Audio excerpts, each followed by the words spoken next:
Bon, eh bien, merci à vous tous et à tous les nouveaux. Je vois que ça se renouvelle.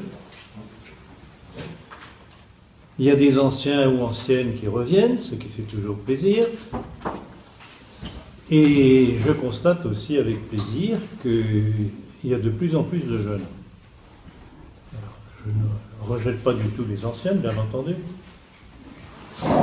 Mais l'avenir, ce sont les jeunes.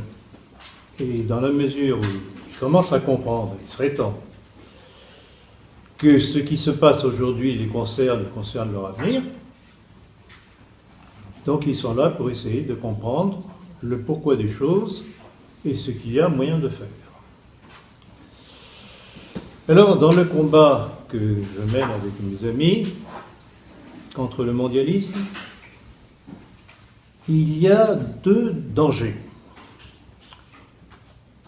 Celui de ceux qui disent « Ah, de toute façon, c'est trop tard, il n'y a plus rien à faire, l'Église est morte, la nation est morte, etc. » Et vous, tout de même, qui lisez la presse, notre presse, comme on dit, savez très bien qu'il y a un certain nombre de journaux, ça va de Présent à la presse des organisations religieuses, au site CD vacantistes, etc., etc., qui vous disent, voilà, c'est fini, c'est mort, il n'y a plus rien à faire. Sans compter des individus comme Pierre Hillard, qui ne trouvent rien de mieux que de proposer de se réfugier dans un endroit bien caché avec des vivres, ou un Jean de Vigry dans son bouquin Les deux patries, qui vous dit froidement, la France est morte.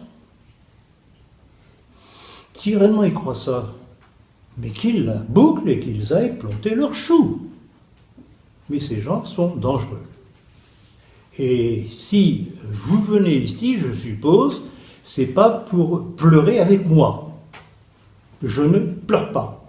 Et ce que je vous dis, c'est pour vous mettre en garde contre la façon d'agir de nos ennemis, pour que vous réagissiez, et non pas pour pleurer. Et puis il y a l'autre attitude, tout aussi dangereuse, peut-être moins dangereuse que la première déjà. C'est celle de ceux qui nient le complot, tout simplement. C'est facile, on nie, on n'apporte pas de preuve. Et vous vous doutez bien qu'avec le titre de cette conférence, la mort programmée des peuples et des nations, avec un pareil titre, il y a un certain nombre d'individus, Vincent Renoir, Pierre Hillard, les Chiron, Jean Sévilla, enfin tous ceux qui encombrent nos milieux et sur leurs antennes, d'ailleurs qui sont en général très médiatisés, qui viennent vous dire qu'il n'y a pas de complot. Puis les abbés, gnostiques, danois, Cellier, puis j'en passe. Mais le problème, ne leur en déplaise, c'est que les faits sont têtus.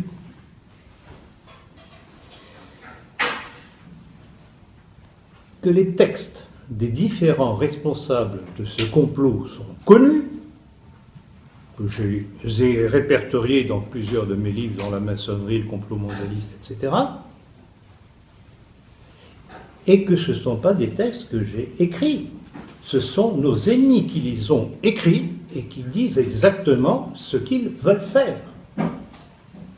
Alors c'est facile de nier le complot. Ils ne peuvent pas. Ils ne peuvent pas. Ils peuvent simplement tromper ceux qui ne sont pas curieux d'aller fouiner et chercher autre chose ailleurs. Et surtout, ils font le barrage, ils mettent l'édredon sur la vérité de la situation.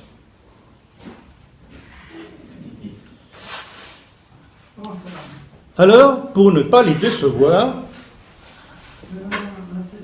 je vais commencer cet exposé par un rappel qui leur donne régulièrement des boutons, quand j'évoque le complot judéo-maçonnique, les protocoles des sages de Sion. Merci, monsieur.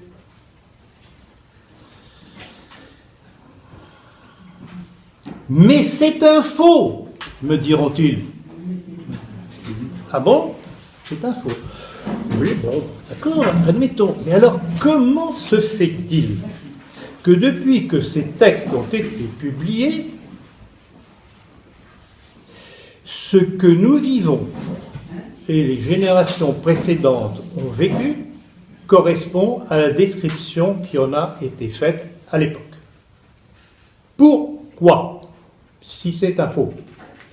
Ou alors, c'est que celui qui a écrit ce texte avait une telle connaissance approfondie des milieux juifs révolutionnaires qu'il pouvait extrapoler ce qu'il en savait pour annoncer ce qu'ils allaient faire.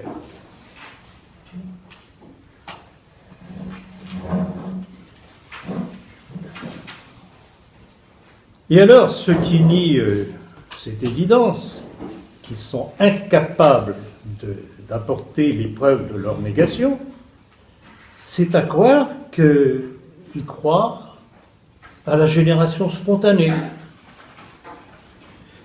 aux effets sans cause. Eh bien non, que ce soit pour la maladie comme pour les maladies du corps social, en politique, il y a toujours une cause qui explique ce qui arrive.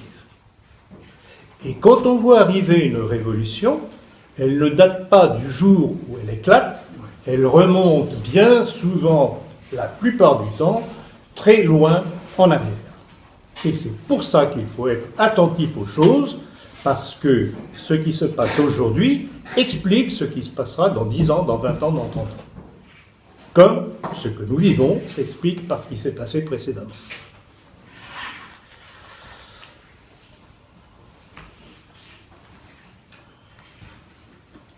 Alors, ils nous disent, les protocoles, c'est un faux. Donc, quand on lit dans les protocoles que les conjurés avaient l'intention de détruire les goïms par la drogue, le sexe et la violence, ils peuvent toujours nier, mais la réalité les écrase. Et je voudrais vous donner en citation, entre autres choses, on a eu des exemples encore dernièrement, mais disons que l'un des tout derniers est cette information qui a dû vous passer totalement inaperçue, parce que même dans nos milieux, on n'en a pas. Alors voilà, je vais vous citer ça. Donc je cite, le Conseil départemental des Bouches-du-Rhône et l'Union européenne sont heureux de vous faire part de leur soutien financier au collectif Le Dernier Cri, vomir des yeux. Alors, de quoi s'agissait-il? D'une exposition d'un collectif d'auteurs internationaux de dessins représentant, vous êtes bien assis, des scènes de pédophilie, de pédopornographie, de zoophilie, et jusqu'à un dessin d'un enfant se faisant sodomiser par un animal sur l'autel d'une église. Voilà ce que nous finançons par nos impôts, que ce soit par le Conseil départemental des Bouches-du-Rhône ou par l'Union européenne que nous finançons par nos impôts.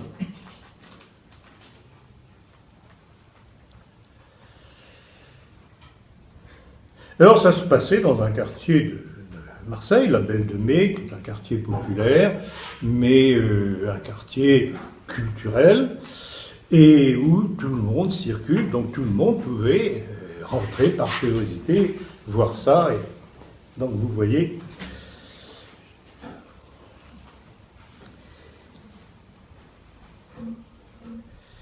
Et le fait que tout cela se fasse en catimini, comme toujours les mauvais coups, ils font progresser leurs choses insensiblement, petit à petit, petit à petit.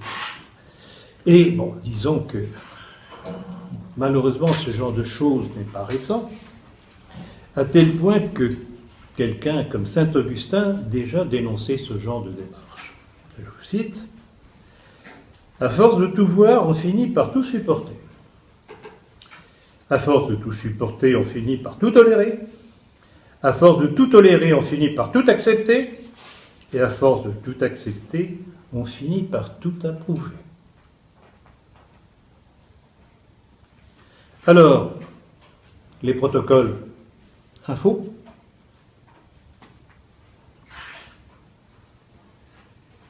Hélas, non, il est là sous nos yeux. Alors, une erreur que je voudrais que l'on ne fasse pas, c'est de croire que tout a commencé au moment des protocoles. Les protocoles ne sont qu'une étape, qu'une constatation d'une situation qui n'était elle-même que, qui ne faisait que succéder à ce qui s'était déjà passé. Car cette volonté de destruction de la société et des nations a une longue histoire. Et il faut revenir à ses origines, et au risque de me répéter, mais vous savez que la répétition est une chose nécessaire, parce que comme disait un certain Maréchal Pétain, les Français, il n'y a pas que les Français, les peuples ont la mémoire courte. Donc il faut répéter, répéter, répéter. Ne croyez pas, parce que vous avez dit une chose, que votre interlocuteur a compris et a retenu. Donc, on ne peut comprendre cette volonté acharnée de destruction sans revenir au point de départ de la démarche mondialiste messianique jusqu'à aujourd'hui. Elle découle, comme je l'ai déjà maintes fois expliqué, de cette déception du peuple juif qui n'a pas accepté le Christ, pour cette raison d'ailleurs, qui ne lui apportait pas la domination sur le monde qu'ils en attendaient. Je me répète, je le sais très bien, mais il faut répéter, répéter, répéter. D'où, en réaction, cette paranoïa du monde juif, ou tout au moins de ses élites, de se transformer dans son propre Messie et celui du monde. Et vous comprenez l'aboutissement dans cette volonté de gouvernance mondiale qui n'est que le mot actuel de ce que les révolutionnaires de la Révolution dite française appelaient la République universelle.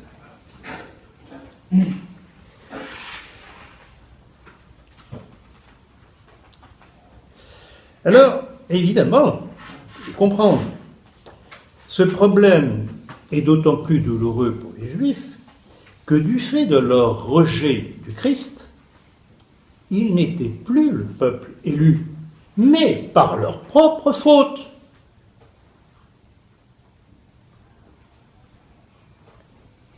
Et si l'on ne comprend pas cette dimension historique et paranoïaque messianique, on ne peut pas comprendre la démarche judéo-maçonnique en vue de l'instauration de la République universelle. Toutes les hérésies et déviations dans le monde politique et religieux qui ont eu lieu depuis lors, l'arianisme,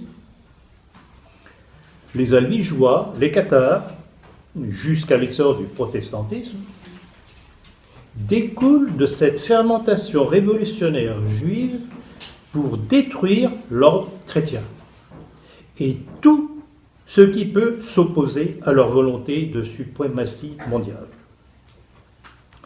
Alors, bien entendu, l'étape majeure en fut la révolution de 1789, que j'appelle toujours dite française, parce que, de par ses intervenants et l'argent nécessaire pour l'accomplir, ça a été une révolution étrangère, doublement étrangère, anglaise et maçonnique, judéo-maçonnique. Vous trouverez tous les textes importants à connaître de nos ennemis dans mon livre La maçonnerie, notamment. Alors, il y a une question que je me pose souvent. Je me dis, mais c'est pas possible. C'était tout de même assez visible. D'ailleurs, des nombres d'auteurs, d'écrivains de l'époque l'ont compris très rapidement et ont mis en garde. Comment se fait-il que les élites de l'Ancien Régime n'aient pas pu comprendre où allait mener cette fermentation révolutionnaire de la maçonnerie? Et jusqu'à, pour nombre d'entre eux, y adhérer.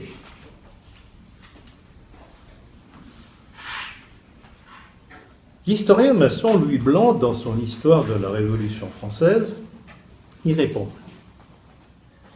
C'est très bien expliqué. Je cite, « La franc-maçonnerie, comprenant un grand nombre d'hommes opposés à tout projet de subversion sociale, les novateurs, c'est-à-dire les maçons, multiplient les degrés de l'échelle à gravir, créent des arrière-loges réservées aux âmes ardentes. » Ce qui veut dire réservé à ceux auxquels on peut révéler le complot et les buts.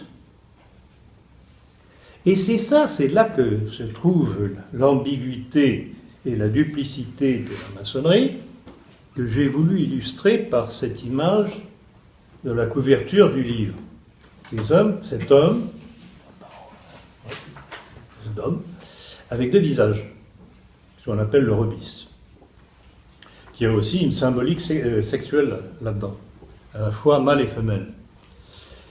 Toujours double visage. Donc la maçonnerie a visage rassurant, société bienfaisante, c'est tatati, tatater. Et puis, les arrière-loges pour les âmes ardentes, comme dit Louis Blanc, pour ceux qui savent où, ce qu'ils veulent faire, dans quel but, ce qu'ils veulent détruire.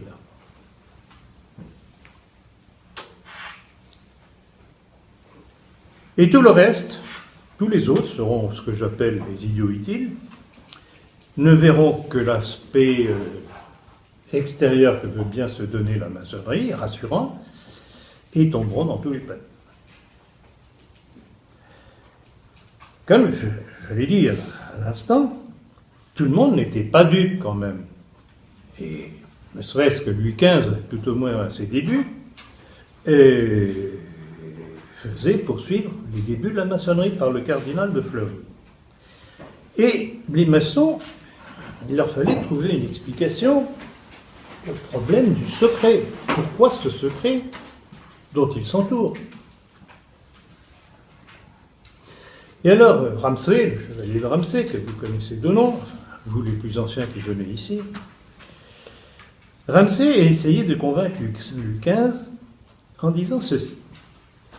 La maçonnerie est une société de bons enfants qui veulent réunir tous les hommes d'un esprit éclairé, de mœurs douces et d'une humeur agréable, non seulement par amour des beaux-arts, mais encore plus par les grands principes de vertu, de science et de religion, où l'intérêt de la confraternité devient celui du genre humain tout entier.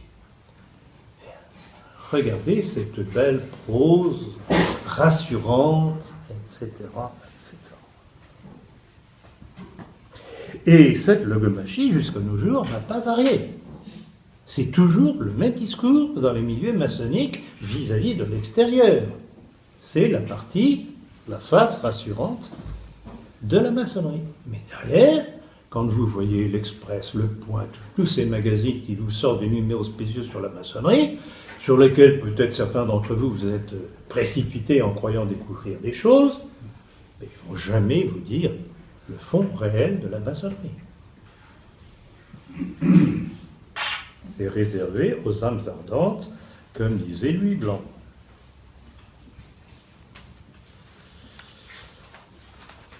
Ainsi, sous ces aspects rassurants, le vice devient une arme politique pour dépraver et neutraliser l'être humain, pour l'empêcher de réfléchir et donc de réagir. Quelqu'un qui n'est plus préoccupé que par des besoins, etc., évidemment, il n'a pas d'autres préoccupations. Il est annihilé. Et j'ai écho d'un certain nombre d'hommes politiques de nos milieux relativement, dont les frasques, etc., occupent un petit peu la galerie, et moyennant quoi, ils ne font plus rien. Ils sont stérilisés. Intellectuellement. Pour le reste, je ne peux pas me porter garantie.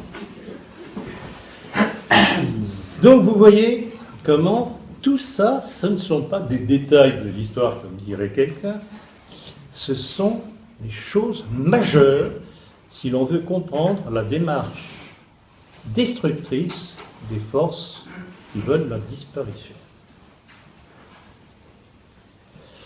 Et c'est pourquoi, véridique ou faux génial, l'évolution de la société démontre la vérité des protocoles des sages de Sion. Et ce que je vous ai décrit de cette exposition scandaleuse de Marseille en est une des dernières démonstrations. Rappelez-vous aussi, il n'y a pas longtemps, l'exposition, je crois que c'était à Avignon, de Christ. Il y en a eu d'autres dernièrement, aussi bien sous Sarkozy que sous Hollande, qu'on ne vienne pas nous dire « Ah, c'est socialiste, c'est épouvantable !» Le petit Sarkozy, il était pas mal non plus. Alors, venons-en à notre époque. Dans un ouvrage très documenté, que je cite d'ailleurs dans la maçonnerie, Le complot judéo-maçonnique, de André Goldschlager et Jean-Claude Lemaire, deux auteurs maçons, belges. Ils font une intéressante remarque sur l'hostilité des élites musulmanes envers la maçonnerie. Je cite. Dans le camp musulman, on tient désormais l'alliance politique entre Israël et les États-Unis pour la concrétisation évidente des protocoles, pour la preuve tangible de l'ascendance prise par les Juifs sur les loges dans leur conquête de l'hégémonie mondiale. Question, est-ce que certaines élites musulmanes seraient-elles plus perspicaces que certaines élites catholiques, y compris traditionnalistes?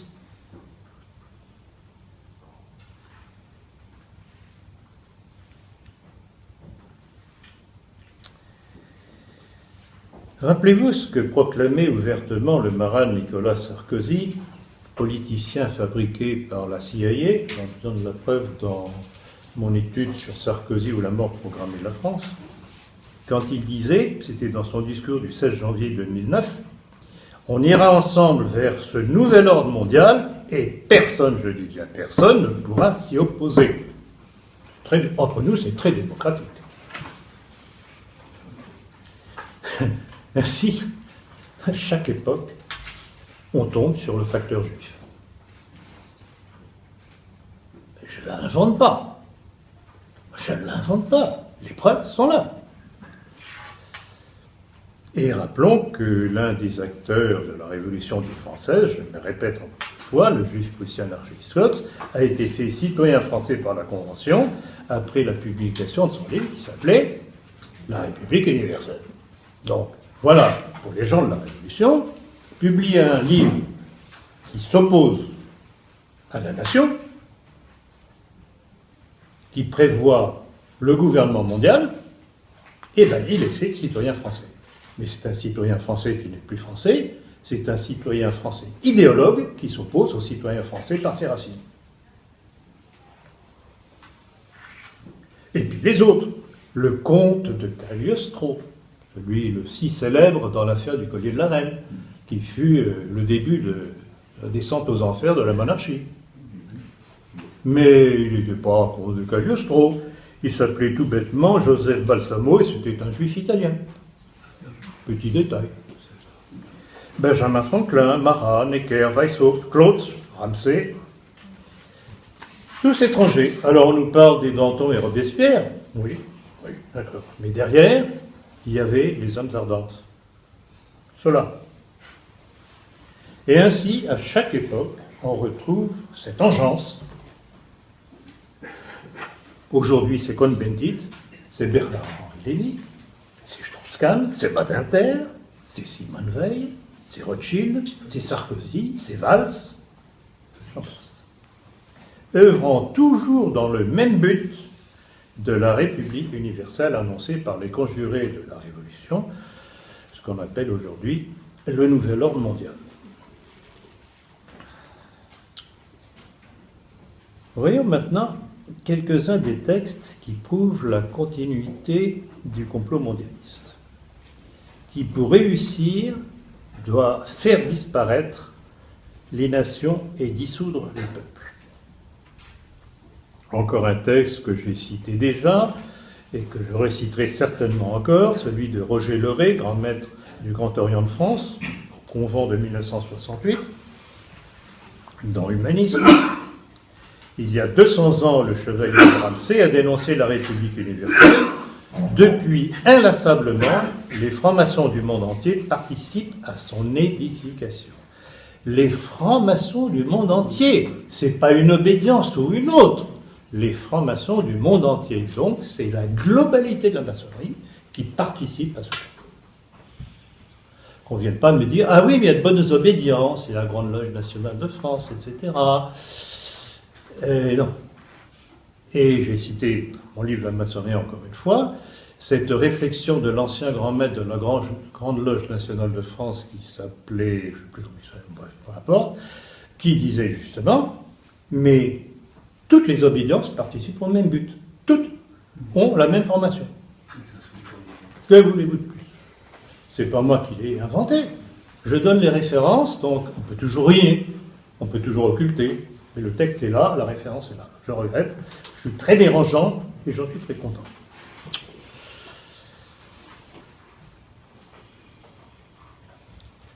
Et en contrepoint à ce que j'ai dit là, la fameuse déclaration du financier juif américain Paul Warburg, là aussi qu'il faut répéter pour ceux qui ne sont pas au courant encore, nous aurons un gouvernement mondial, que cela plaise ou non, encore une fois très démocratique, bien entendu.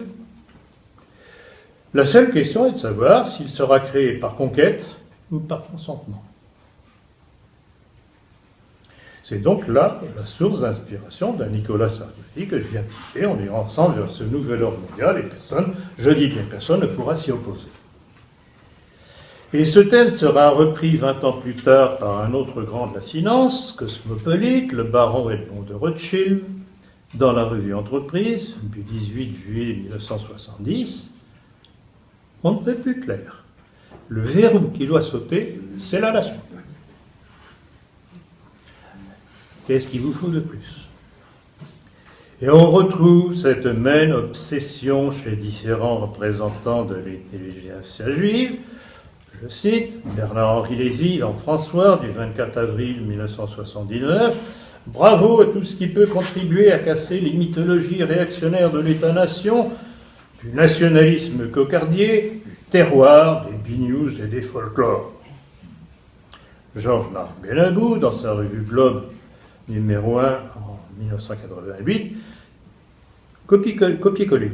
Tout ce qui est terroir, béret, bignou, bref, franchouillard et cocardier, nous, étrangers, voire odieux. Nous. Pierre Berger, mécène des publications gays, affirmait la patrie est le mot qui nous est le plus odieux. Vous n'avez pas une question à poser? Vous n'avez pas une question à poser? En dirait-il autant pour Israël? Oui, j'essaie de vous stimuler là, parce que dans une discussion, c'est comme ça qu'il faut agir. C'est la dialectique. Et alors, Jean Kahn, président du Congrès juif européen, entre autres choses, parce qu'il a de multiples casquettes, il confirmait tout cela dans la tribune juive de avril 1996. Mon parti politique, c'est le peuple juif. Et il affirmait que toute référence au baptême de Clovis est puissamment incitative à la haine raciale. Et il réclamait qu'elle soit durement réprimée sous toutes ses formes.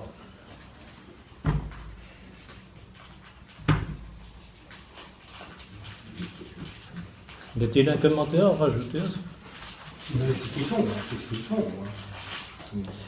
Telle est donc leur haine de ce que nous sommes, de ce que nous représentons, envers la France qui les accueille et dont ils profitent.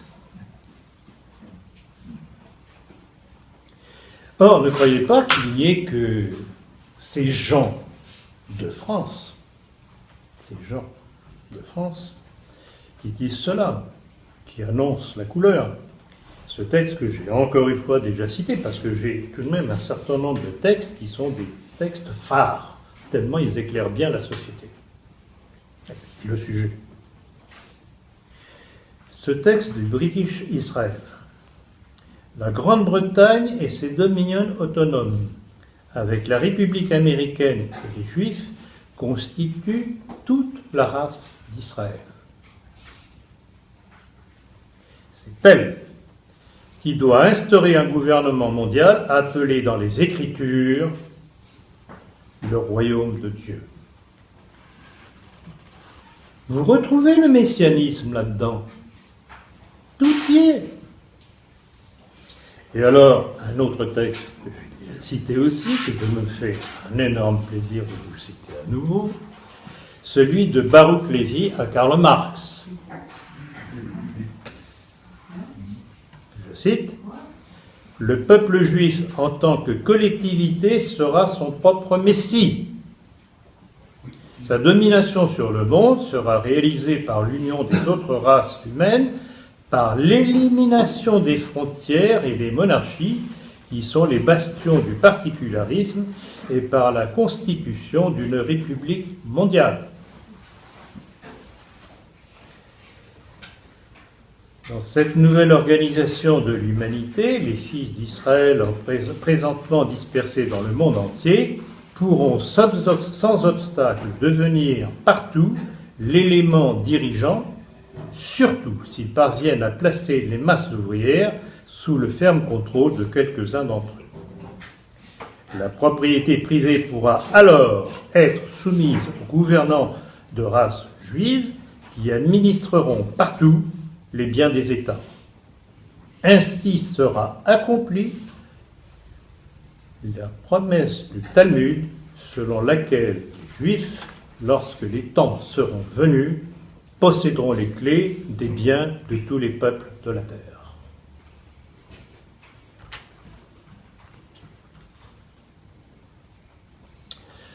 N'est-ce pas là ce que l'on constate avec la mainmise de la haute finance cosmopolite de Wall Street et de la City, imposant leurs finances artificielles frauduleuses au monde pour s'enrichir en appauvrissant les peuples?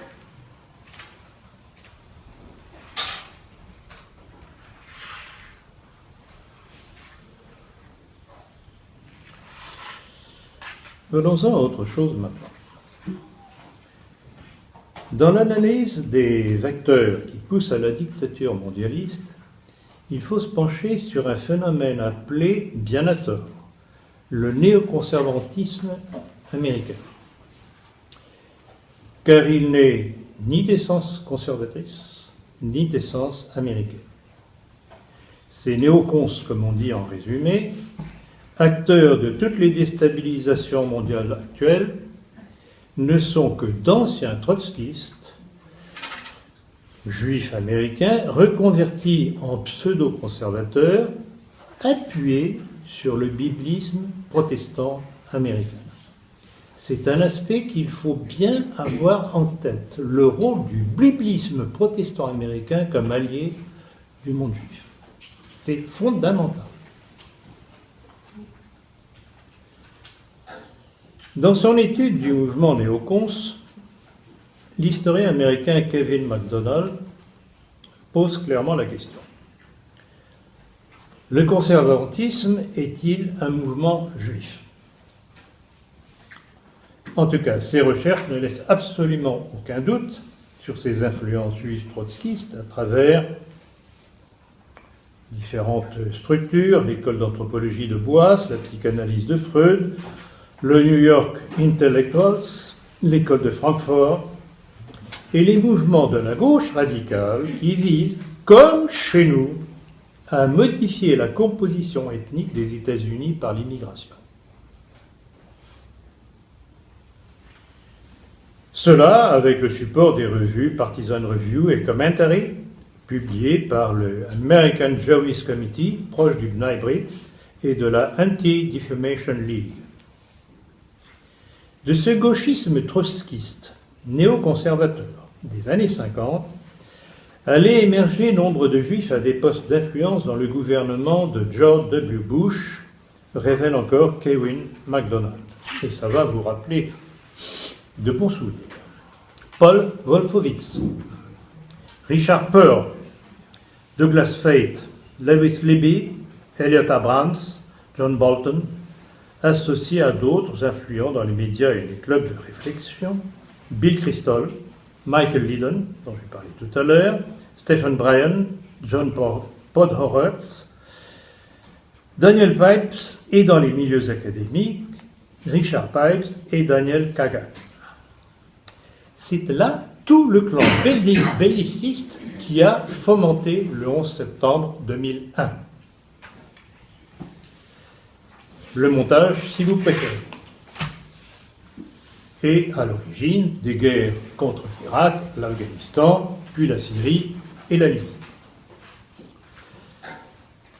Kevin MacDonald faisait une réflexion intéressante, que la tendance gauchiste radicale de ses fils spirituels de Trotsky a évolué à mesure que montait l'antisémitisme dans l'Union soviétique. Ce qui montre bien que la fin de l'Union soviétique, même avant, puisque ça a commencé avec Staline, il y a eu une lutte entre les éléments marxistes juifs et l'élément purement russe, bolchevique, tout ce que vous voudrez, mais purement russe. Donc c'est une notion aussi intéressante à retenir, qui n'ont commencé à évoluer que quand ils se sont rendus compte que l'atmosphère pour eux en Union soviétique devenait malsaine. Et alors il y a une autre étude aussi qui est importante à connaître, il y a une plaquette qui a été faite d'ailleurs, c'est l'étude d'Arnaud Glassus, qui confirmait le rôle primordial de l'intelligentsia juive avec les Karl Grünberg, Mark Horkheimer, Georges Lukács, Erich Fromm, Theodor Adorno, Karl Korsch, William Reich, qui fut un des auteurs de la révolution sexuelle. Friedrich Pollock, Walter Benjamin, et alors une vieille connaissance, l'inspirateur de la révolution soixante-huitarde, Herbert Marcuse. Je n'y peux rien. On les retrouve toujours là où il ne faut pas. Alors ne me dis pas que je suis un obsédé. Je crois que ce sont eux qui sont obsédés.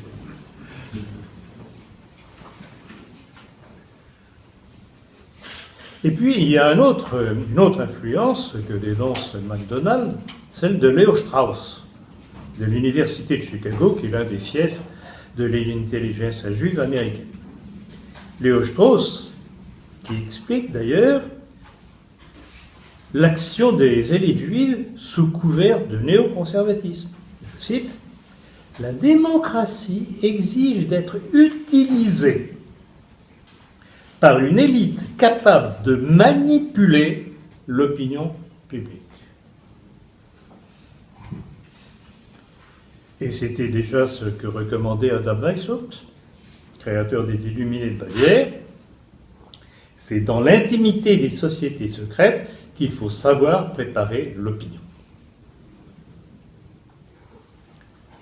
Weishaupt, fin du XVIIIe, Leo Strauss, notre époque, vous voyez, le discours est le même. Alors, quand un certain Ratzier, dans un de ses textes derniers, disait « mais la franc-maçonnerie n'est plus révolutionnaire », bien, je regrette beaucoup, la judéo-maçonnerie est toujours à l'action. Et ceux qui racontent ça, soit alors là, vraiment, ils ont une dose d'aveuglement assez incroyable, soit ils sont des compagnons de route. Choisissez.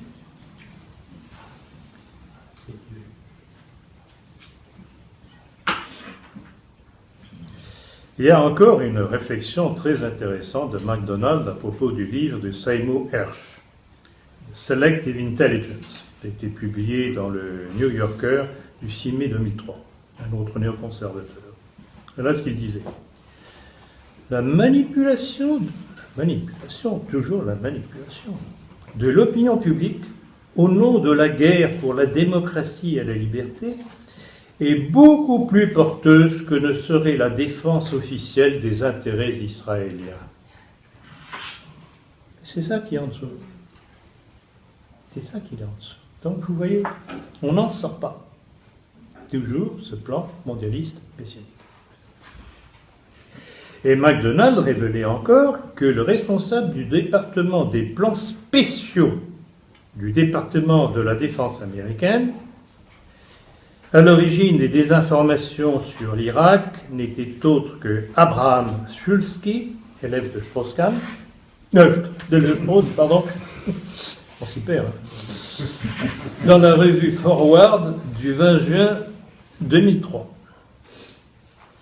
Si l'on met en parallèle ce que je viens de citer avec la déclaration d'un autre néoconservateur, Michael Lydon, de l'entourage de George W. Bush, prenons le chaos, je cite, prenons le chaos et l'anarchie pour imposer le nouvel ordre mondial, tout de la situation actuelle s'explique. Et il va encore plus loin dans son livre The War Against the Terror Masters, c'est-à-dire la guerre contre les maîtres de la terreur. Je cite, « D'abord, nous devons en finir avec les régimes terroristes, à commencer par les trois grands, Iran, Irak et Syrie. Nous ne voulons de stabilité ni en Irak, ni en Syrie, ni au Liban, ni en Iran, ni en Arabie Saoudite. Nous voulons que les choses changent. La question n'est pas de savoir s'il faut déstabiliser, mais comment le faire. Or, ça date de 2002. Nous en avons l'aboutissement aujourd'hui.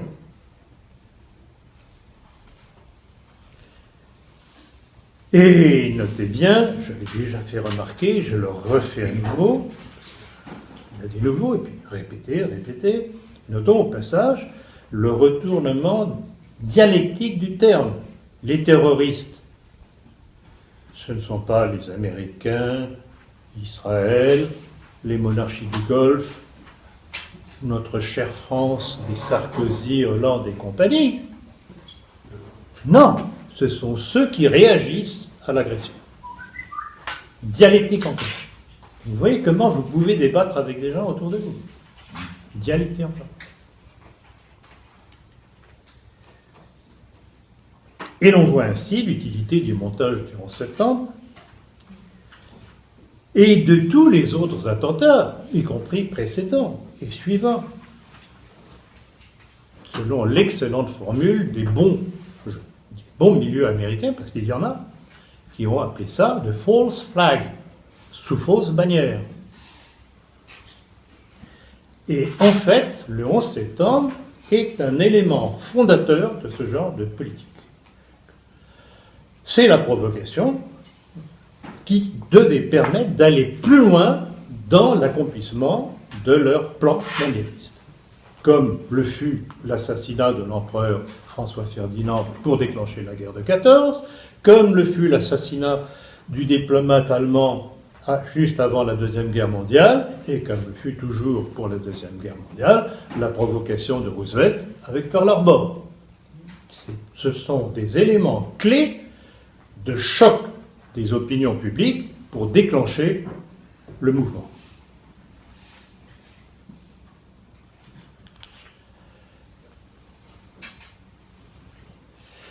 Un autre texte très intéressant, je vous recommande le site Global Research. Je ne sais pas si vous parlez anglais, mais si vous comprenez l'anglais, c'est intéressant, il y a des renseignements très intéressants. Et je suis tombé sur ce texte, je le reçois sur Internet, parce que je m'y suis abonné, et ce texte de Larry Chin, qui dénonçait le 11 septembre 2015, donc maintenant, à la date anniversaire du 11 septembre 2001. Voilà ce qu'il disait. Je ne vais pas vous le dire en anglais, j'ai fait la traduction, je vous épargne. L'opération False Flag du 9-11, Vous savez, c'est leur formule en anglo-saxon, 10 pas 11 septembre, ils disent 9-11, n'a pas été une défaillance du renseignement, mais l'un de ses plus grands succès et d'opérations criminelles de l'histoire.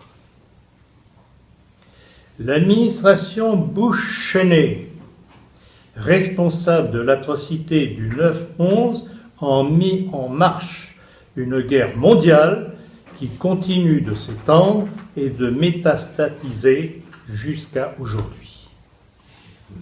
Milieu anglo-saxon qui dénonce, ce ne sont pas des Français ou des restants de petits nazis allemands qui disent ça, ce sont des milieux proches du pouvoir américain qui lui disent ce n'est pas une faillite du renseignement, c'est un triomphe du renseignement, de la manipulation du renseignement américain. Et l'on comprend qu'un Michael Lydon ait pu dire que ce qu'il fallait pour imposer le mondialisme, il fallait créer le chaos. Ben voilà, tout est dit. Tout est dit, ils se confortent les uns et les autres, et tout s'emboîte. Et alors, dernièrement, je ne sais pas si vous avez eu l'occasion de voir ça sur Internet, parce qu'évidemment, ce n'est pas dans les médias, même dans les nôtres, qu'on a trouvé ça, peut-être oui, peut-être quelques exceptions et encore. Cette accusation d'un responsable du bureau de la défense autrichien, qui a déclaré sous couvert de l'anonymat sur le site info-direct.at. Je cite. Des organisations américaines subventionnent les trafiquants pour acheminer les migrants africains et orientaux en Europe. Et il faisait remarquer comment un transport qui coûte entre 7 000 et 14 000 euros pourrait-il être payé par des malheureux ayant tout perdu, sans ressources, sans une aide extérieure.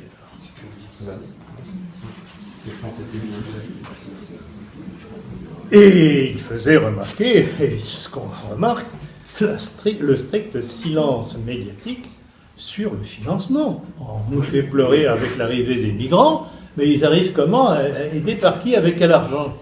C'est fabuleux quand même. Et surtout, la masse qui arrive.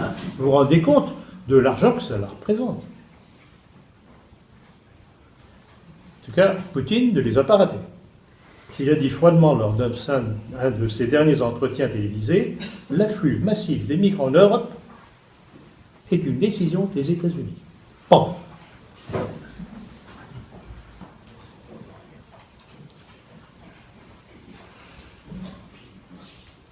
Et on retombe encore sur les mêmes. Devant cette situation, cette déclaration de Jacques Attali, l'arrivée des migrants est une incroyable chance, car cela transforme la démographie européenne. Les gens n'ont encore rien vu.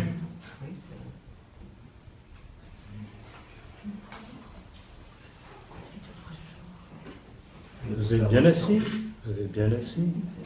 Réjouissance à laquelle faisait écho celle du rabbin Joseph Touitou dans l'une de ses dernières leçons rabbiniques que l'on trouve sur Internet.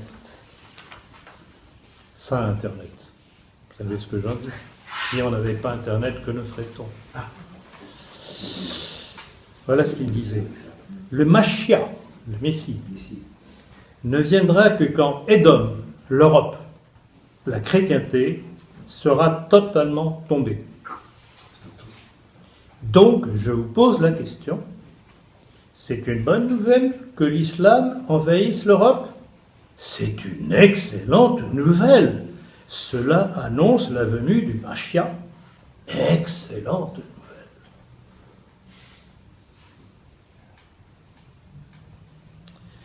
Donc voilà, et c'est pour les musulmans, les élites musulmanes qui peuvent m'écouter. Si je cite ça, c'est pas pour les fustiger eux, c'est pour les mettre en garde contre l'entreprise de récupération que les milieux juifs font du monde musulman pour nous détruire et qu'ils ne croient pas qu'eux seront des privilégiés dans un monde gouverné par les Juifs. Nous sommes alliés, pour le meilleur et pour le pire.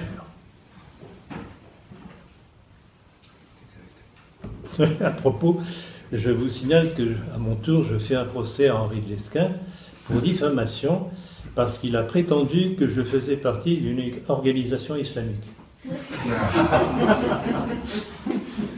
Évidemment, quand je dis ça, je ferai peut-être un petit peu le choix à la critique. Non, mais le problème, c'est que ce sont les faits. Donc, vous voyez, il faut tout de même essayer de rire un petit peu. Bon. Donc, nous nous trouvons devant une volonté de destruction par la volonté d'un flux massif au travers de cette dictature compassionnelle, comme je l'ai marqué dans le... C'était le titre du dernier numéro de la politique.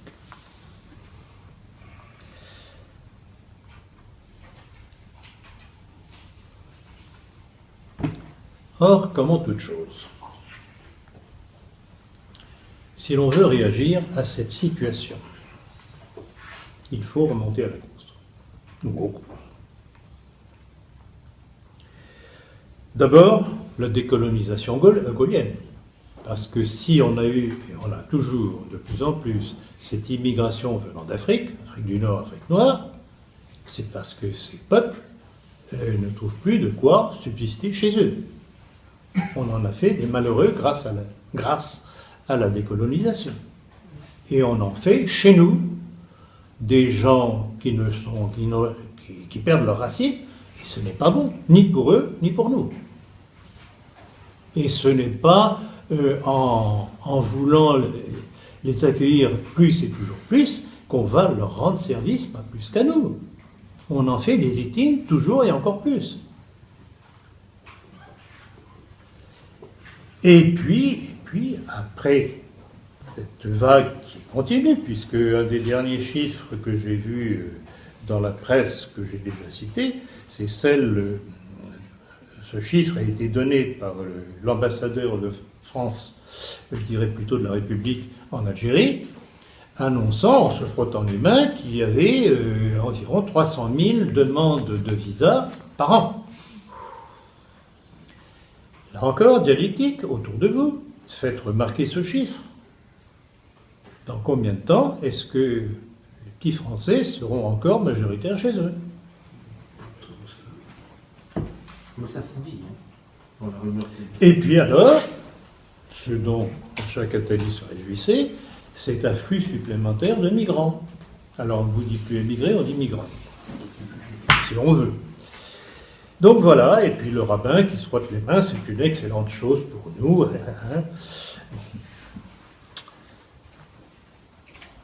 Donc, on se trouve devant ce problème, notamment avec ce dernier afflux de migrants, et on cherche à nous désarmer en nous faisant pleurer. Alors certes, pour ceux qui fuient réellement les atrocités, notamment de l'État islamique, on les comprend. Mais est-ce qu'au nom de la compassion, on doit tout accepter? Ce n'est pas en acceptant qu'on règle le problème. C'est en réglant le problème à sa source. Or, la source, c'est quoi? C'est neutraliser, détruire l'influence judéo-américaine au Moyen-Orient. Et c'est pour ça qu'en dépit des Pierre Hillard et compagnie, je dis, mais bravo à Poutine, qui a donné la leçon et a neutralisé les Américains jusqu'à présent. Lors de son premier raid, qui a détruit évidemment les troupes hostiles au régime de Bachar al-Assad les plus proches, il les a prévenus une heure avant en leur disant, voilà, mes avions sont partis. Les Américains n'ont pas bougé. Ils n'ont pas bougé. Alors, je pense que vous avez entendu sur les médias, les larmoiements, l'indignation, c'est scandaleux, tatati, tatata, ils ne s'attaquent pas à l'État islamique, ils s'attaquent aux ennemis de Bachar al-Assad, mais je le coup, mais c'est la même chose. Ce sont des noms différents. Donc, il est évident, rappelez-vous ma conférence Vladimir Poutine, le grain de sable dans la machinerie de nouvel ordre mondial. Ben voilà le grain de sable, et le grain de sable est en train de grossir. Hein. c'est un caillou, c'est un rocher. Bon, les Américains sont en train de le recevoir sur la figure.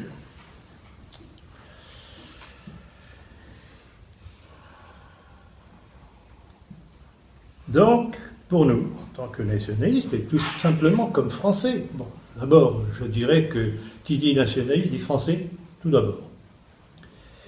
C'est presque un pléonasme.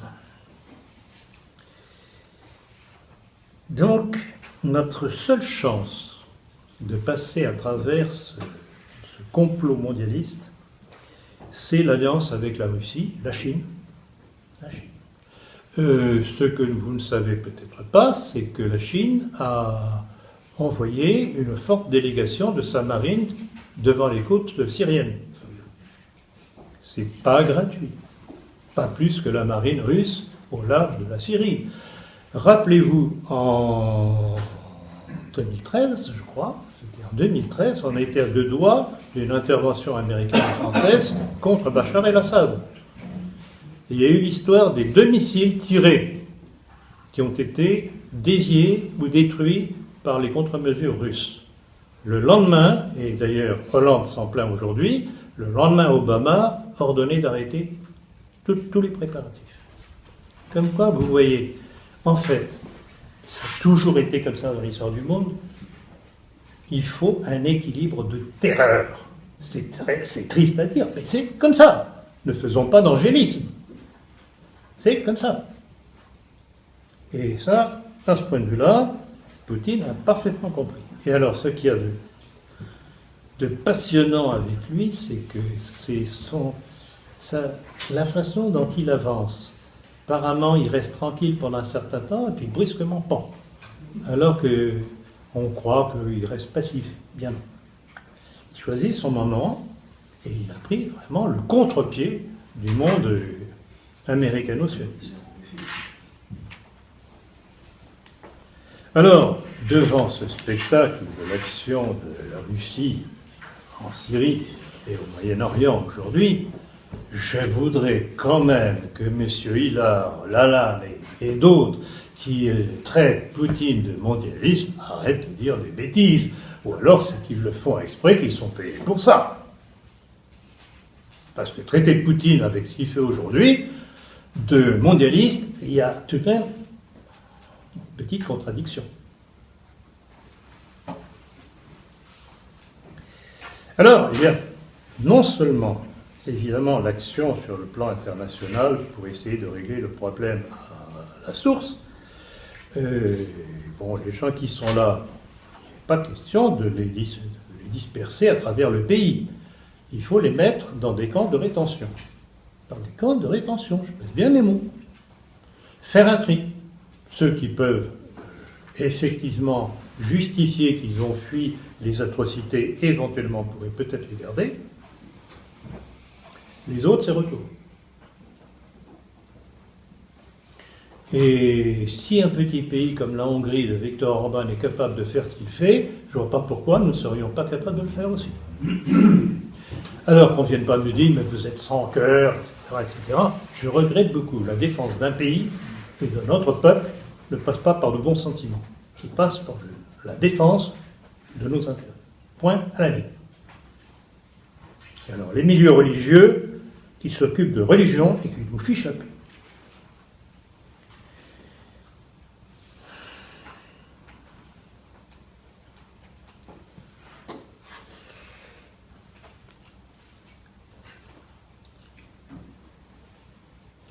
Alors, à ceux qui disent que tout est fichu, ce à quoi je faisais allusion en commençant cet exposé, ils ne se rendent pas compte que les choses changent, et qu'elles changent à toute vitesse. Ne leur en déplaise, parce qu'on dirait qu'il y a des pleureuses professionnelles qui se réjouissent du malheur, et qui ne cherchent pas du tout à ce que les choses s'arrangent, parce que, en fait, c'est leur fonds de commerce. Leur fonds de commerce, je répète. Et donc ça explique la montée du Front National, qui est ce qu'il est, mais qui pour moi présente l'intérêt, pour nous présente l'intérêt, d'être une force de rupture, dans la mesure où il peut faire sauter l'Europe communautaire et l'euro. Je sais que ma thèse peut paraître un peu surprenante, compte tenu du livre que j'ai écrit d'ailleurs, Histoire d'une trahison, mais c'est un fait. La politique se fait avec les choses possibles. Nous avons une structure qui peut nous permettre, pour un point donné, d'être utile. Après, on verra. Et après, ce sera ce que nous ferons. Mais c'est un élément, vous savez, c'était un écrivain canadien qui disait que, en fait, le communisme avait été l'explosif nécessaire pour les grandes démocraties pour faire sauter ce qui restait des chrétientés en Europe. Eh bien, à une petite échelle, si j'ose dire, je dirais que le Front National nous est utile comme explosif pour faire sauter l'Europe, l'euro et tout, et le système avec. Pensez bien, quand cette Marine Le Pen entend que Valls annonce que si elle gagnait, il interromprait le processus électoral, ça ne doit pas lui faire plaisir. Et au lieu d'insulter Marine Le Pen, comme le fait ce malheureux Bourbon à longueur de numéro de Rivarol, c'est pas comme ça qu'il va la convaincre qu'elle se trompe. Parce que je dis clairement, je ne sais pas si elle m'entendra un jour, elle est cocu. Elle est cocu. Parce qu'elle ne peut pas à la fois vouloir défendre l'intérêt des Français, comme elle dit, faire sauter en l'air l'Europe et l'euro, qui est le support du mondialisme, une des étapes, et en même temps avoir l'amitié des milieux juifs, qui font tout le contraire. Ça ne colle pas. Hein? Donc, elle est cocu. Ça lui plaise ou non, elle est cocu. Et au lieu de la traiter de tous les noms d'oiseaux, de gourgandine et autres, comme l'a fait Bourbon, et donc quoi, il a eu un bon petit procès, ce qui est normal, je regrette beaucoup. Ce n'est pas comme ça qu'on convainc les gens. Mais c'est en argumentant, toc, toc, toc, toc. Alors, je vais vous citer un petit événement qui s'est produit tout dernièrement, qui est très amusant. La déclaration d'une bonne petite maçonne, Nadine Morano. Oh. Nadine Morano. Pour ceux qui ne le sauraient pas encore, elle est maçonne. Oui, elle a la grande loge féminine. La grande loge féminine de France, exactement. À mon avis, elle ne va pas rester longtemps avec ça. Hein. Elle n'est pas de la grande famille aussi. Hein? Elle n'est pas de la grande famille aussi. Je ne pense pas. Non, je ne pense pas. Non, ça colle pas. Non, ça colle pas avec ses amis. Alors, je rappellerai très succinctement ce qu'elle a déclaré, que la France était un vieux pays de culture judéo-chrétienne. Bon, petite parenthèse, elle n'est pas judéo-chrétienne, elle était léno-chrétienne, mais enfin bon, passons. Et faisant allusion à De Gaulle, de race blanche. Alors, que n'avait-elle pas dit? Que n'avait-elle pas dit? Alors, immédiatement, je pense que vous les avez tous peu ou prou entendu sur les grandes ondes, les petites ondes. Tout le monde lui est tombé dessus. Alors, Juppé. Juppé. Sarkozy. Nathalie Kosciusko-Morizet. Tiens, encore une. Alors, un autre que je ne peux pas voir en peinture. Regarde. Non, oui, regarde. Non. Le bellâtre, Bruno Le Maire. Il est écœurant. Écœurant. Alors, je ne sais pas si tu es assez dame. Je ne suis pas une dame.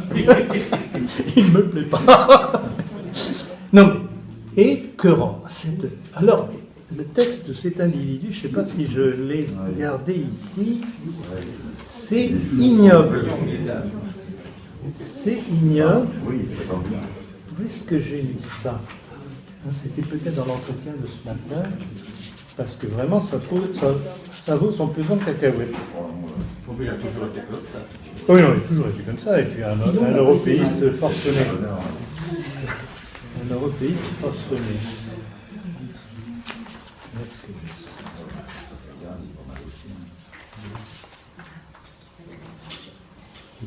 ça? Bon, enfin, bref, je ne vais pas perdre de temps à rechercher le truc, mais c'était sur le thème que, en fait, la France n'avait pas de racines, ni nationale, ni religieuse, ni quoi que ce soit. Voilà. Et c'est un lieu de rencontre. C'est un lieu de rencontre, oui. Un hôtel de passe.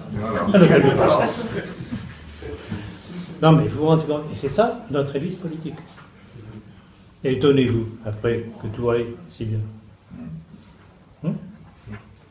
Et étonnez-vous qu'on parle régulièrement de Bruno Le Maire à la radio, à la télévision. Il est compatible. Il est judéo-maçonnico-compatible. Et alors, illico presto. Alors, regardez bien. La sortie de Nadine Morano est pleine d'enseignements indépendamment de ce qu'elle a dit elle-même. Mais du fait des réactions, ça veut dire qu'en dépit de sa référence aux origines judéo-chrétiennes françaises et de l'allusion à De Gaulle, race blanche, ça n'a pas été suffisant pour lui éviter les foudres. De qui?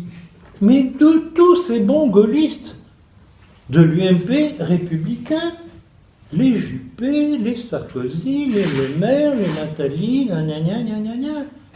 Donc vous vous rendez compte? On va être obligé un beau jour d'applaudir De Gaulle, ça devient invraisemblable. Ça devient invraisemblable. Donc vous vous rendez compte, même une référence à De Gaulle, vous savez ce que je peux en penser, appuyé aussi sur des textes historiques, la haine que cela représente de nos racines de la part de ces gens-là. C'est ça la chose, la leçon la plus importante à tirer de cette déclaration de Nadine Morano.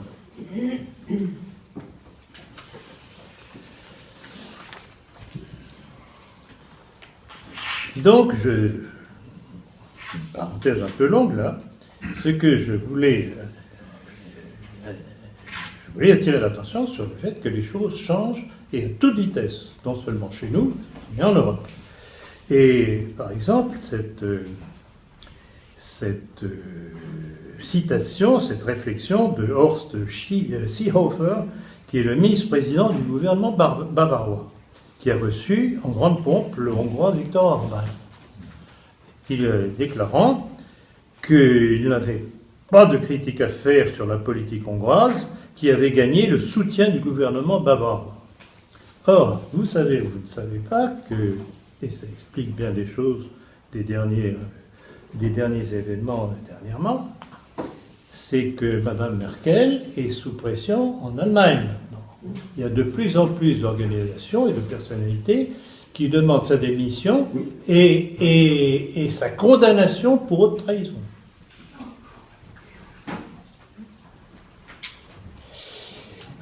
Et n'est-il pas curieux quand on apprend que maintenant elle demande, estimant que ce n'est pas une bonne chose, pour qui?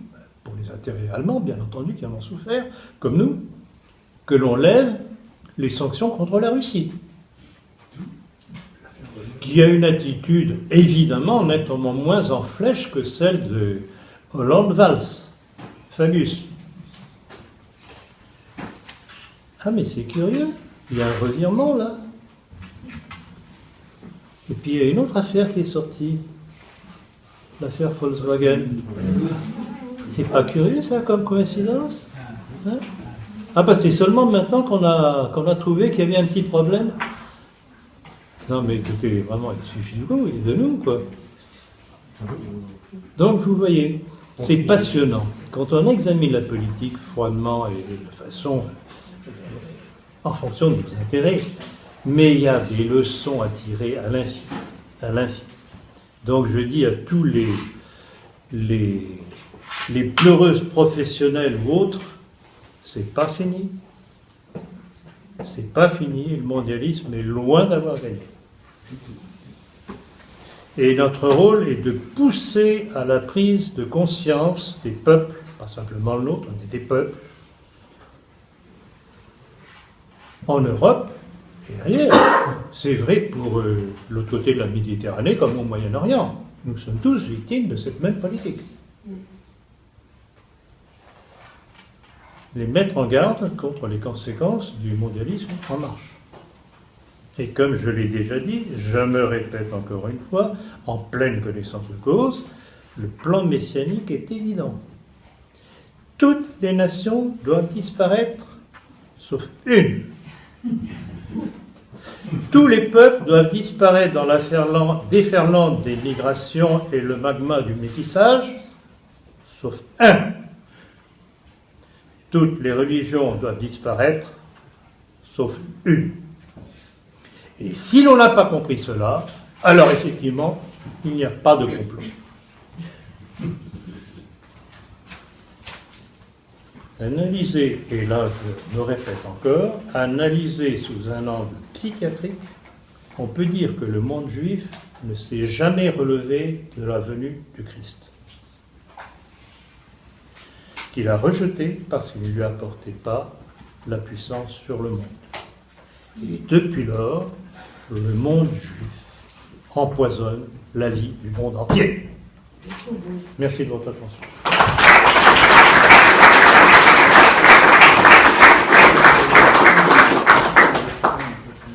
Il y a peut-être aussi un petit texte que je voudrais vous lire en petit addendum.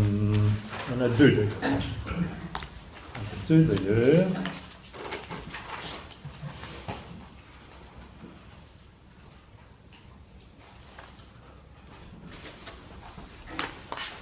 J'ai eu un certain nombre de correspondants qui se sont indignés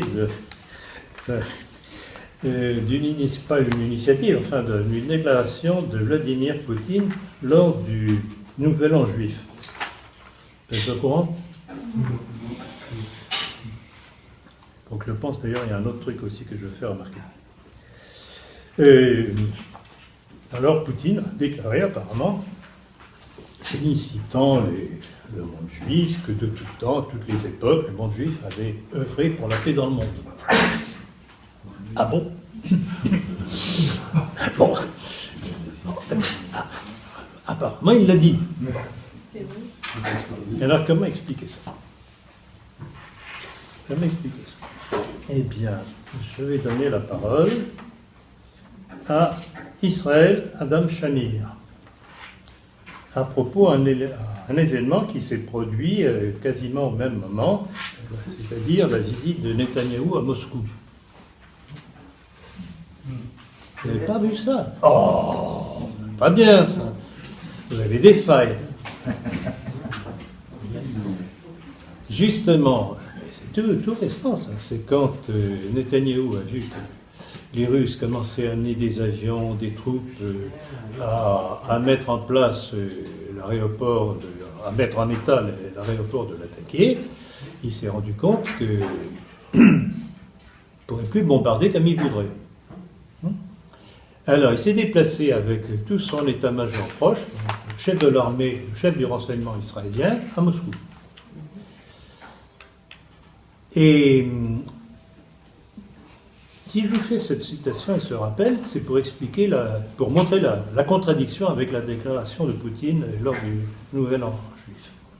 Voilà la déclaration de Israël Adam Shamir à propos justement de la visite de Netanyahou à Moscou, à la veille du Yom Kippour. Pour Israël, l'entrée en scène de la Russie signifie que c'en est fini de leur vieille habitude de lâcher des bombes de ci, de là, en toute liberté quand ça leur chante. Ou en tout cas, ils vont devoir se réfréner quelque peu. C'est une chose de bombarder des Syriens pratiquement sans défense, comme l'ont fait les Israéliens une douzaine de fois, et toute autre chose de piloter des avions sous le regard attentif des radars S-300 russes et les intercepteurs Sukhoi 27 avec les As russes dans le cockpit.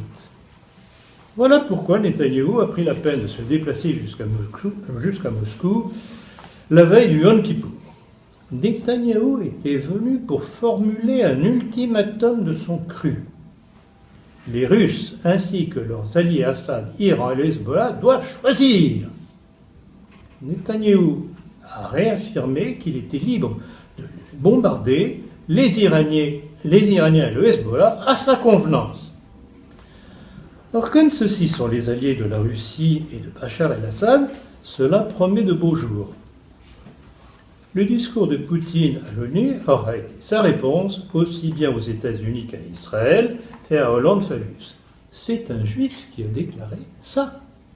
Et il y en a qui sont conscients. Il y en a un certain nombre. Rappelez-vous, quand je cite Bernard Lazare, il y a Finkelstein, etc. Hein? Alors, est-ce que vous trouvez que ce que fait remarquer ce brave Israël Adam Shamir est compatible avec les déclarations attribuées à Poutine? Un problème là. Et je dois rappeler encore une chose, autre curiosité, c'est que le 27 septembre dernier, donc c'est tout récent, l'aviation israélienne a bombardé les positions syriennes dans le Golan, alors que l'armée russe se trouve sur place, dans les airs aussi. Alors, ça va faire boum. Ou bien ça ne va pas faire boum. Ou bien ça ne va pas faire boum. Je ne sais pas ce que... Alors, il y a autre chose. Il y en a une troisième chose, je crois. J'ai reçu la communication, j'en ai parlé ce matin dans mon entretien qu'on a enregistré, le communiqué du présidium du Parti nationalisme français, qui a été, comme vous savez peut-être, en tout cas ça a été cité dans Rivarol, qui a été relancé par André Gandillon. C'est une structure qui vivotait, qui n'existait quasiment plus, enfin on n'entendait plus parler, et qui a été relancée dernièrement. Alors, je vais vous lire cette déclaration qui a été faite, qui est un petit peu pas très claire, mais qui, quand on explique les choses, c'est très clair. Et je vais me charger de l'explication. Je cite, « Plusieurs personnes ou structures, notamment sur Facebook, multiplient des déclarations et des propos relatifs au Parti nationaliste français, voire en son nom, sans y avoir été autorisé en aucune manière. Le présidium du Parti nationaliste français rappelle qu'il est seul habilité par la voix de son président ou celle de son secrétaire général, à s'exprimer au nom du Parti nationaliste français. Cette expression s'effectue sous forme de communiqués ou de déclarations officielles publiées dans la presse écrite nationaliste et sur le site officiel du Parti nationaliste français. Par ailleurs, si la revue Militant ouvre ses colonnes au PNF et soutient une ligne politique proche de la sienne, elle n'est en aucun cas l'organe officiel du PNF et constitue une revue indépendante. » Bon, alors je regrette simplement que le texte n'est pas très clair. C'est dommage parce que si je ne vous explique pas la chose, vous n'allez rien y comprendre. Alors, il faut le faire. Vous savez que depuis un certain temps, je mets en garde envers un certain Ivan Benedetti. Or, ces fausses rumeurs, ces faux communiqués dénoncés dans ce communiqué, c'est Ivan Benedetti qui les lance parce qu'il voudrait récupérer le Parti nationaliste français. Et il a créé une structure qui s'appelle les nationalistes, qui essaye en jouant sur les mots de faire croire que c'est la même chose. Donc vous voyez, j'entoure le pot. Ceci pour vous expliquer, parce qu'on m'a déjà posé la question, que pensez-vous du Parti nationaliste français? En principe, je n'ai rien contre. Mais avant de pouvoir éventuellement recommander une adhésion, j'attends de voir comment ça va être réglé en interne. Donc, je vous mets en garde. Ivan Benedetti, grâce auquel l'œuvre française a disparu du fait de ses provocations, ineptes, à se demander s'il ne sert pas le système, ne serait-ce que comme idéologie inutile, est en train de vouloir se refaire une stature au travers de ce Parti nationaliste français. Donc voilà, je vous mets en garde. Vous ne pourrez pas dire que vous n'êtes pas prévenu. Alors, il y a une troisième chose, peut-être que j'y repenserai au moment des questions-réponses. Voilà, à vous la parole.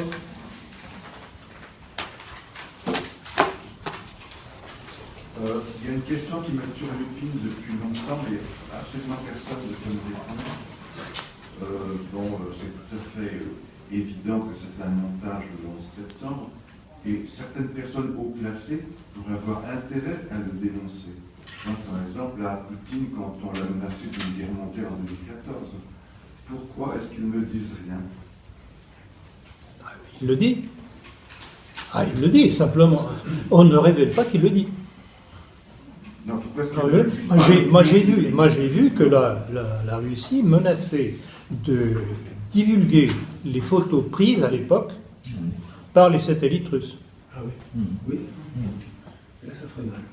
Non, mais c'est ça la manipulation. Quand les médias ne vous disent pas un certain nombre de choses, ils ont raison. Vous voulez parler de photos aériennes. Oui, Voilà. Comme satellite. satellite. Satellite. Ah oui, en tout cas, je veux dire, allez sur Global Research. Vous lisez mon livre, Le complot mondialiste. Il y avait tout un chapitre consacré au 11 septembre. Je crois que tout est écrit, défini, expliqué. C'est un montage. Point à la ligne. Voulez-vous m'expliquer quand même, dans ces 2 tours, même 3, sans compter la façon dont la 3e est tombée, entre autres choses, voulez-vous m'expliquer pourquoi, dans le domaine d'activité qui était représenté dans ces tours, ce jour-là, tout ce qui était juif n'était pas là. Oui. Nous sommes tout à fait d'accord, C'était pas là. mais pourquoi une grande voix, à un moment où elle est à une heure de grande écoute sur la télévision, par exemple, ne le dit pas? Monsieur, vous êtes gentil. Je m'excuse, vous êtes un peu naïf. C'est évident, en voyant votre question, qu'on porte la réponse. C'est parce que c'est dérangeant. Ah oui. On a implosé. Ce qui dérange, on n'en parle pas. Oui, mais à l'intérieur, Ça dérange certains, mais ça peut arranger d'autres de dénoncer. Alors, mais ça dérange qui? Ça dérange l'entreprise américano-sioniste. Donc, alors, c'est elle qui tient les médias. Pourquoi Poutine, quand on le met tout le temps sur la sellette, est-ce qu'il ne dénonce pas ça pour dire c'est vous et pas moi qui a abattu l'avion au-dessus des zones en guerre en Ukraine? Mais il l'a dit. Il l'a dit. Il l'a dit. Ah, il l'a dit. Il l'a dit. Et là encore, ils ont des photos de comme quoi c'est un chasseur ukrainien qui a abattu l'avion. Mais là, mais c'est ça toute la duplicité de la dite information, c'est qu'on vous masque des choses. Et comme vous ne le savez pas, eh ben, c'est comme si elles n'existaient pas. C'est élémentaire. la Deuxième Guerre mondiale. C'est élémentaire. Je comprends parfaitement votre surprise, mais je suis tout de même un peu surpris que vous soyez surpris. Non, quand Poutine a été interviewé il y a quelques jours par un grand journaliste américain. Oui, je sais. Encore quand il était- Rose, quand il était Rose qui doit interviewé- être Rosenblum ou Rosenstein, je ne sais pas quoi. Quand il était interviewé à la tribune des Nations Unies, il ne l'a pas dit. C'est un diplomate. Non, mais il garde des cartes. Vous avez raison. Vous avez raison. On peut se poser la question. Mais quand vous acculez quelqu'un, vous le forcez à réagir encore plus violemment.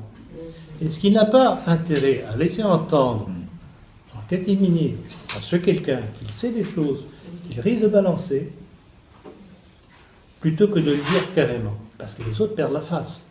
Et il n'y a rien de pire que quelqu'un qui perd la face. Vous savez, moi, je me sens vraiment, intellectuellement, tactiquement, très proche de Poutine. Parce que je réagirais probablement de la même façon. C'est un jeu d'échecs. C'est un jeu d'échecs, mais à très, très, très long terme. Mais dites-vous bien que quand vous acculez quelqu'un, il devient dangereux. Prenez un sanglier. Prenez n'importe quelle bête féroce. Ou bien, vous l'abattez, mais il faut être en position sûre de pouvoir l'abattre sans dommage. Ou bien, vous attendez le moment propice. En attendant, c'est frustrant pour nous. Ah, je comprends votre frustration. Mais d'un autre côté, vous voyez, moi je trouve une jouissance particulière à voir ce jeu subtil. Il est très fort. Le petit grain de sable qui devient rocheux. Autre question? Oui, Oui. je veux dire 4 choses. Les 3 premières sont vraies, la 4e un peu plus longue. Vous avez noté quand même que Mme Merkel avait été favorable à un rapprochement avec Bachar el-Assad. Mais qu'est-ce que j'ai dit tout à l'heure? Oui, vous l'avez dit? Bien sûr que j'ai dit. Excusez-moi. Enfin, deuxièmement, M. Fillon a pris des positions qui étaient quand même très sympathiques. Tout à fait. Mais rappelez-vous que depuis longtemps, j'ai un œil attentif vis-à-vis de Fillon. Il n'est pas si mal que ça. Je dirais qu'il est moins pire. Et enfin, je crois que la puissance des Juifs était fondée sur deux choses. Il faut lire les mythes fondateurs de Roger Garaudy. Tout est dit. Oui. Eh bien, l'un des premiers mythes du peuple élu est en train de s'effondrer, plus personne n'y croit. Et le deuxième est en train de se casser la figure avec Internet.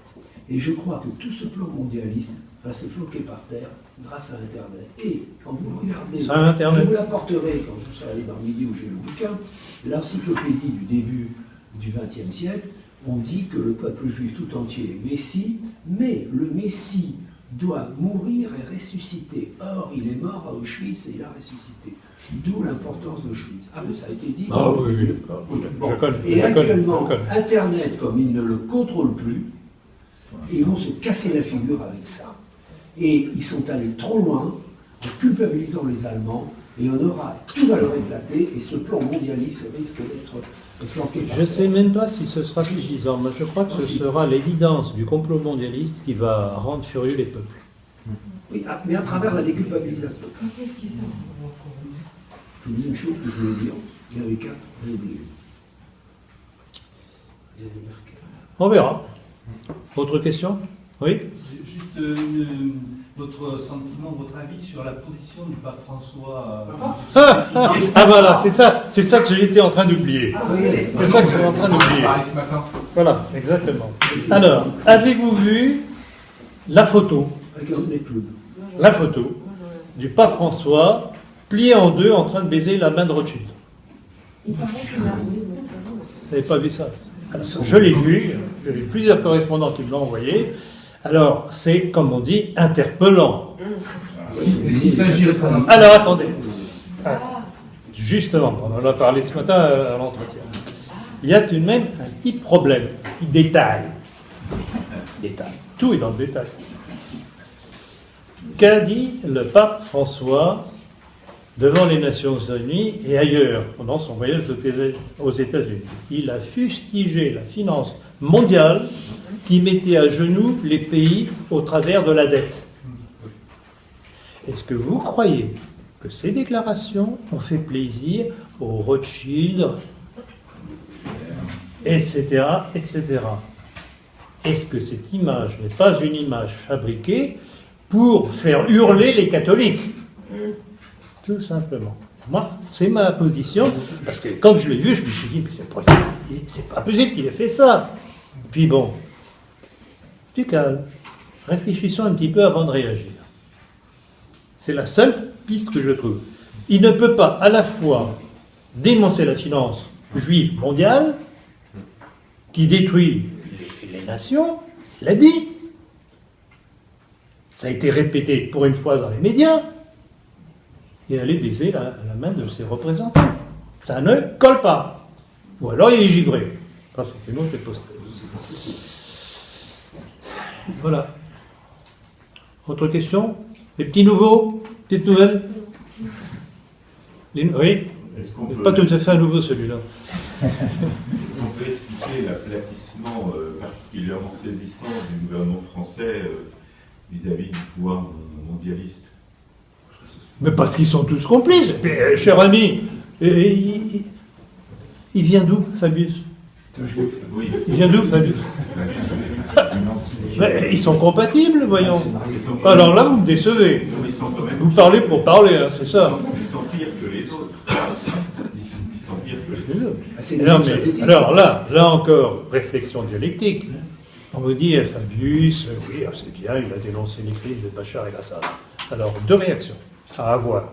Premièrement, le premier à être jugé, on devrait juger, c'est lui pour crime contre l'humanité à cause du sang contaminé. Rappelez une chose.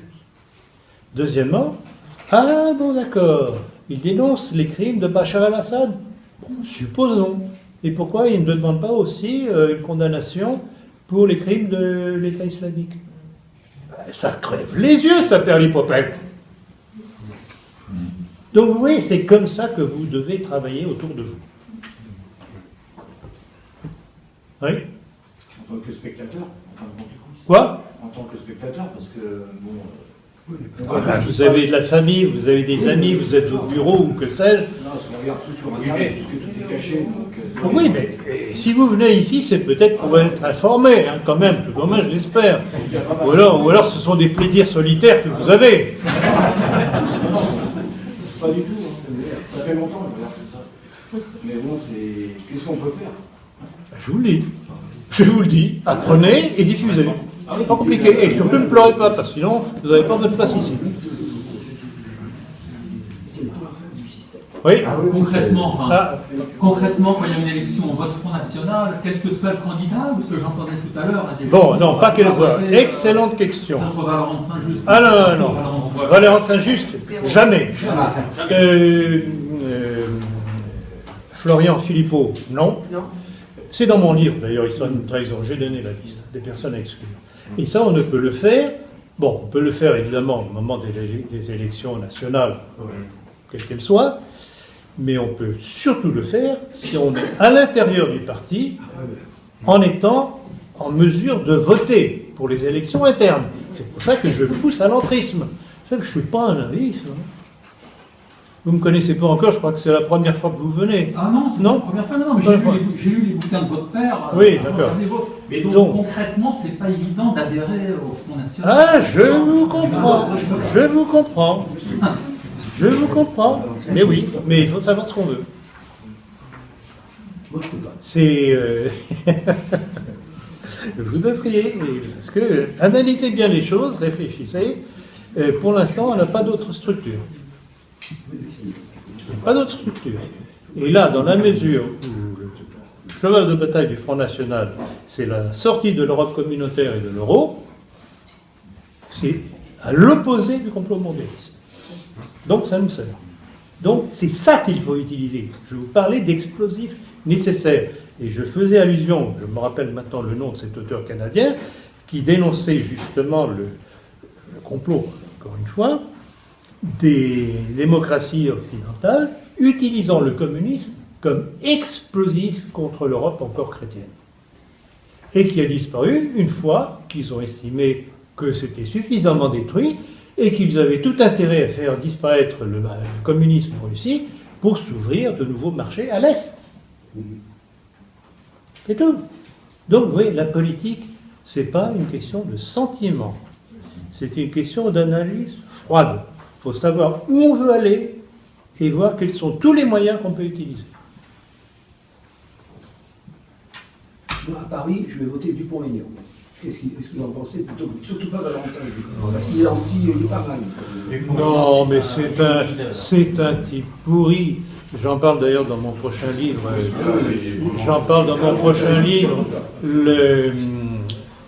L'armée française face à la destruction de la nation. Il a un texte absolument ignoble répondant à un général qui trouvait tout de même que le pouvoir politique n'écoutait pas suffisamment les réclamations de l'armée. Et Dupont-Aignan lui a répondu à ce militaire en disant « Vous n'avez rien à dire, vous êtes des militaires, vous n'êtes pas un des pouvoirs de la République. » Et alors, gaulliste comme un phoque.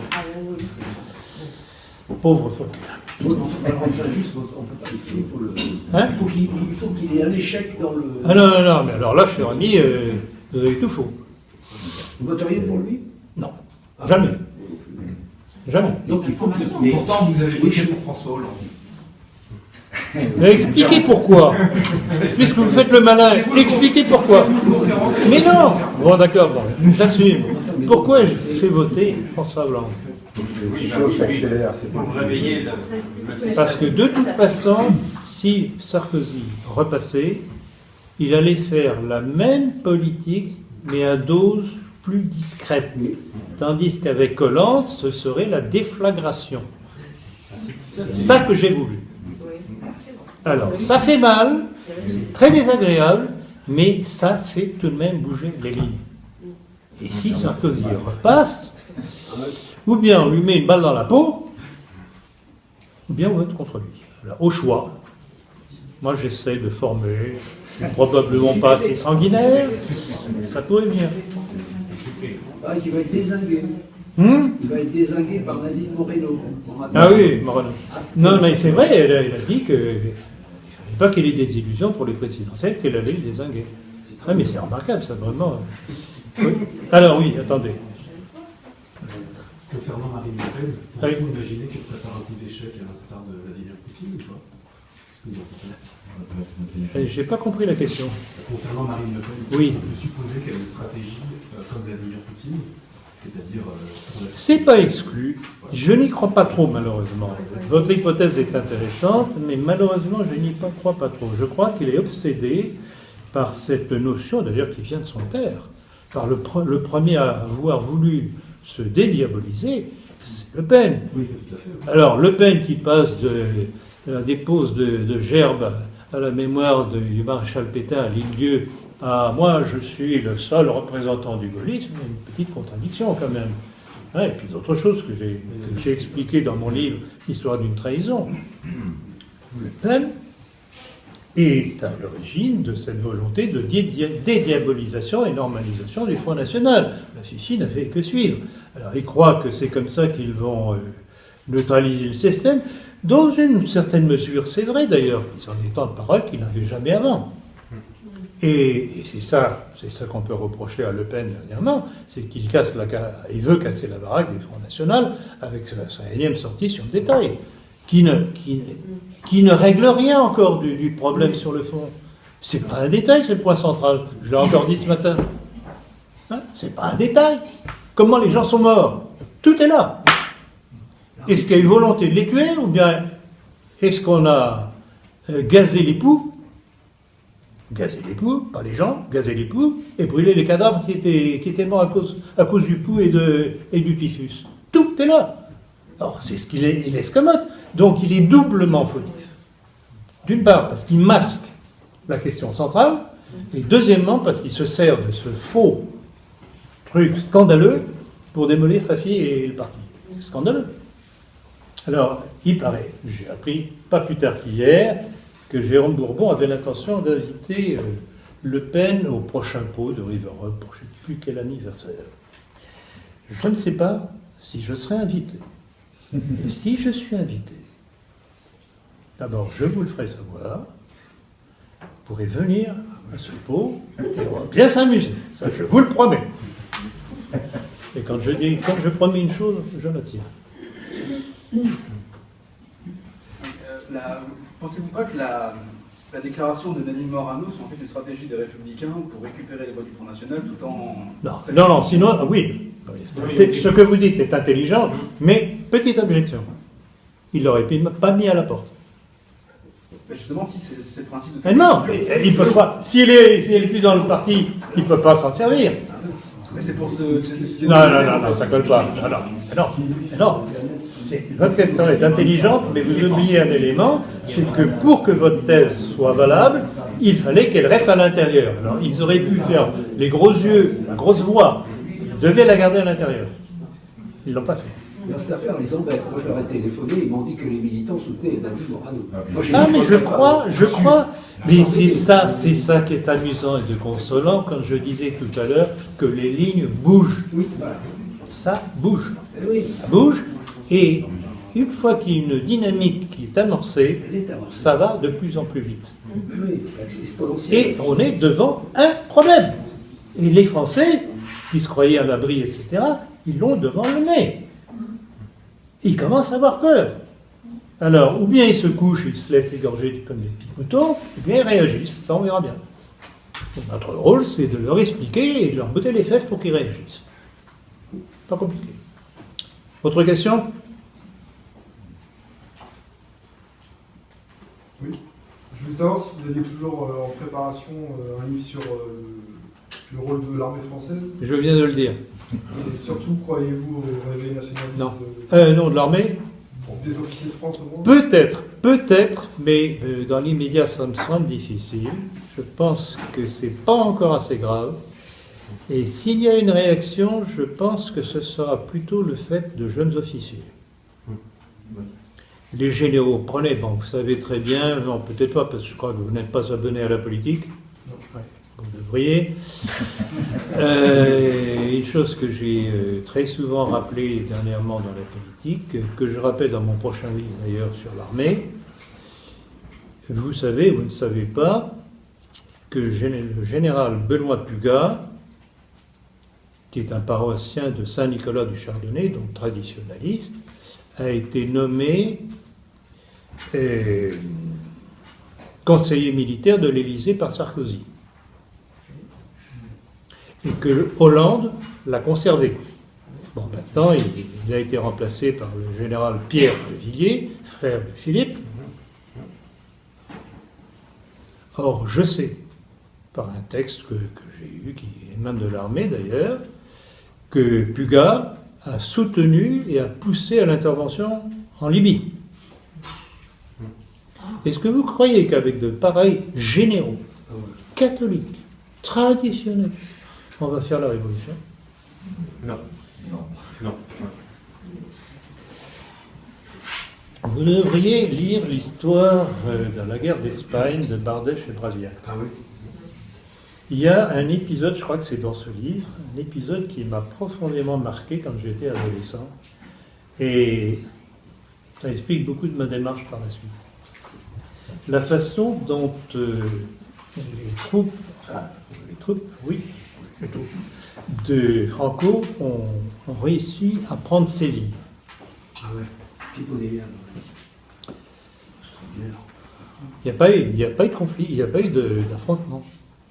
Il y a de jeunes officiers qui sont allés trouver les généraux qui commandaient la place. Ils leur ont dit, vous vous rendez immédiatement, on vous passe par les armes. Ils sont rendus. Voilà, c'est comme ça qu'il faut agir.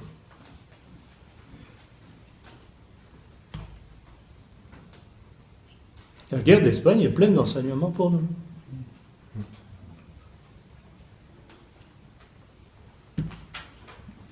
Voilà. Vous avez oublié Marat, au moment de la Révolution, c'était la quatrième. Oui, bon, il y en a d'autres encore, oui. Marat qui était juif. Oui, bien sûr, je sais.